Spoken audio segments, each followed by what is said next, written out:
ఇక్కడ ఒక వ్యాపారం సప్లై అన్నటువంటి ఇష్యూ కాదు. ఇక్కడ ఇష్యూ ఏంటంటే హరీష్ రావు గారు పాల వ్యాపారం పెట్టింది 2018లో. కానీ అంతకన్నా ముందే తెలంగాణలో అనేకమైన డైరీస్ ఉన్నాయి. మస్కత్తి డైరీ 1965లో పెట్టింది, కరీంనగర్ డైరీ 1971లో పెట్టింది, జెర్సీ డైరీ 1986లో పెట్టింది, ముల్కనూర్ ఉమెన్స్ కోఆపరేటివ్ డైరీ 2002లో పెట్టింది, సుజలా డైరీ 2002లో పెట్టింది, వైష్ణవి డైరీ 2004లో పెట్టింది, మదర్ డైరీ ఇది ప్రజలు నడుపుకునేది, హయత్ నగర్ నల్గొండ రంగారెడ్డి మిల్క్ యూనియన్, ఇది కాకుండా గవర్నమెంట్ డైరీ విజయ డైరీ ఉన్నది. మరి వీళ్ళకి ఎవ్వరికీ వ్యాపారం రావద్దట. ఏం విజయ డైరీకి 1000 కోట్ల వ్యాపారం వస్తే నష్టమా? పాడి రైతులకే లాభం జరుగుతుంది కదా. నేను ముఖ్యమంత్రి గారిని విస్పష్టంగా డిమాండ్ చేస్తున్నా, మీకు హరీష్ రావు గారితో గుంటనక్కతో ఏం లాలూచి లేకపోతే, లండన్లో ఏం అగ్రిమెంట్ జరగకపోతే తక్షణమే జీవో రిలీజ్ చేయండి. ఎనీ స్కూల్ ఎనీ హాస్పిటల్ స్కూల్లో 500 పైచిలుకుంటే జీవో ఇవ్వండి, విజయ డైరీ పాల్గొనాలని చెప్పండి. ప్రభుత్వం భూమి ఇవ్వలేదండి యశోద హాస్పిటల్కి. అంటే హరీష్ రావు గారు హెల్త్ మినిస్టర్గా ఉన్నప్పుడు యశోదకు భూమి ఇస్తారు, అదే యశోద నుండి ఆయన కంపెనీకి పాల ఆర్డర్ తీసుకుంటాడు. మరి ఇది క్విట్ ప్రో కో కాదా? దీని మీద ఏం ఎంక్వైరీ జరగదా? చేయాలని చెప్పి నేను ప్రభుత్వాన్ని డిమాండ్ చేస్తున్నాను. ఇదంతా ఎందుకు ఇంతసేపు చెప్తున్నా నేను అంటే, బీఆర్ఎస్ పార్టీ కంప్లీట్గా కాంప్రమైజ్ అయిపోయింది. కోర్ వాల్యూస్ ఏవైతే ఉంటాయో, తెలంగాణ విలువలు ఏవైతే ఉంటాయో వాటిని పక్కకు వదిలిపెట్టింది. వ్యవస్థీకృతంగా అవినీతిని చేసింది. పాల వ్యాపారం హరీష్ రావు గారికి, రియల్ ఎస్టేట్ పర్మిషన్లు మున్సిపల్ పర్మిషన్లు రామారావు గారికి, ఇసుక వ్యాపారం ఇంకొకరికి, ఇక చాలామంది ఉన్నారు, 1 కాదు 2 కాదు. ఇట్లా వ్యవస్థీకృతమైన అవినీతి చేసింది. మళ్ళీ ఇప్పుడు ఏమంటారు, ఇక కాంగ్రెస్ ఫెయిల్ అయిపోయింది, మేమే వస్తాం గవర్నమెంట్కి అంటారు.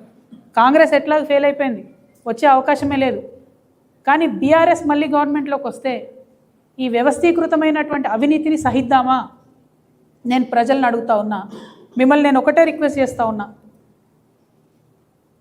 కొత్తగా వచ్చినటువంటి మా పార్టీ పారదర్శకతతో పనిచేయాలనుకుంటుంది, అవినీతి రహితంగా పనిచేయాలనుకుంటుంది, జవాబుదారితనంతో పనిచేయాలనుకుంటుంది. వెన్నుపోటు రాజకీయాలని దయచేసి ఎంకరేజ్ చేయకండి. కొత్త పార్టీలకు అవకాశం ఇవ్వండి, రాష్ట్రంలో కొత్త ఆలోచనకు అవకాశం ఇవ్వమని ప్రజల్ని కోరుతున్నా. నిన్నగాక మొన్న ఒక ఇంట్రెస్టింగ్ న్యూస్, సంచలనమైన న్యూస్ మన పత్రికా మిత్రుల కోసం చెప్తున్నా. మెదక్ ఎమ్మెల్యేలు అందరితో కలిసి హరీష్ రావు గారు మీటింగ్ పెట్టుకున్నారు. ఆ మీటింగ్లో కూర్చున్న ఒక ఎమ్మెల్యేనే నాకు ఈ ఇన్ఫర్మేషన్ షేర్ చేశారు. ఏమని, ఎన్టీ రామారావు గారిలాగా కేసీఆర్ గారు కూడా గొప్ప మనిషి, కాకపోతే ఆయన కొడుకుకి వారసత్వం లేదు, కాబట్టి బీఆర్ఎస్ పార్టీ నాకే వస్తుంది, మనం మెదక్లో అన్నీ కూడా గెలుచుకుందాము, తర్వాత బీజేపీతో అగ్రిమెంట్ పెట్టుకుందాము అని చెప్పి వారు స్పష్టంగా చెప్పినట్టుగా ఎమ్మెల్యే గారు నాకు చెప్పడం జరిగింది. అంటే మెదక్ని వేదిక చేసుకొని బీఆర్ఎస్ పార్టీని హస్తగతం చేసుకొని ఎన్టీ రామారావు గారి పేరు తీసిరంటేనే ఈయన కేసీఆర్కి వెన్నుపోటు పొడుస్తాడు అనేది మనం స్పష్టంగా అర్థం చేసుకోవాలి. మరి బీజేపీలతో ఈయనకు అండర్స్టాండింగ్ ఉందని నువ్వెట్లా అంటావంటే, ఒక పేరు చెప్తున్నా రాసుకోండి, Raj Pushpa open sky villas. Raj Pushpa open sky villas, ఇది ఇంట్రెస్టింగ్ ఉంటుంది చాలా. ఈ రాజ్ పుష్ప ఓపెన్ స్కై విల్లాస్లో ఒక ఇంటి నుండి పాలల్లో పసుపు మిరియాలు కలిపి హరీష్ రావు గారి ఇంటికి పోతాయి. అంటే అది కోడ్ అన్నట్టు. అక్కడికి వచ్చే ఆర్ఎస్ఎస్ పెద్ద మనిషి మిరియాలు పసుపు కలిపిన పాలేది అవుతాడు పొద్దంతా. ఆయన ఎవరో మీరు ఇంటర్నెట్ వెతికితే మీకు తెలిసిపోతాడు. ఆ పెద్ద మనిషి ఆడికి వచ్చిన రోజు హరీష్ రావు గారి ఇంటికి పాలు పోతాయి అన్నట్టు. పోగానే హరీష్ రావు గారు ఆయన కార్యక్రమాలను బంద్ పెట్టుకొని ఆ ఇంటికి పోతాడు. అక్కడ ఆర్ఎస్ఎస్ పెద్ద మనిషితో పలు దఫాలుగా మీటింగ్ జరిగింది. ఈ టోటల్ అండర్స్టాండింగ్ ఏంటంటే, బీఆర్ఎస్ పార్టీని హస్తగతం చేసుకొని వెన్నుపోటు పొడిచే రాజకీయం. సరే, నేను బీఆర్ఎస్ పార్టీలు లేను, బీఆర్ఎస్ పార్టీ ఏమైతే నాకేందో అది 1000 చెక్కలైనా 3 ముక్కలైనా నాకు వచ్చేది లేదు, పోయేది లేదు. కానీ ఇక్కడ హరీష్ రావు గుంటనక్క అనేటటువంటి వ్యక్తి యొక్క వ్యక్తిత్వం తెలంగాణ ప్రజలకు తెలవాలి కాబట్టి చెప్తున్నా. ఉన్న పార్టీని, ఉన్న ఇంటిని, తిన్నింటి వాసాలు లెక్కబెట్టేటటువంటి వ్యక్తిత్వం. మంత్రిగా ఉన్నప్పుడు ఆ పవర్తో చేసినటువంటి అవినీతి పరుడిని ప్రజలకు మళ్ళొకసారి నేను గుర్తు చేస్తూ ఉన్నా. ఇటువంటి అవినీతి పరుడు, ఇటువంటి వెన్నుపోటుదారుడు ఇప్పుడున్న ముఖ్యమంత్రితో వీళ్ళిద్దరికీ లాలూచి.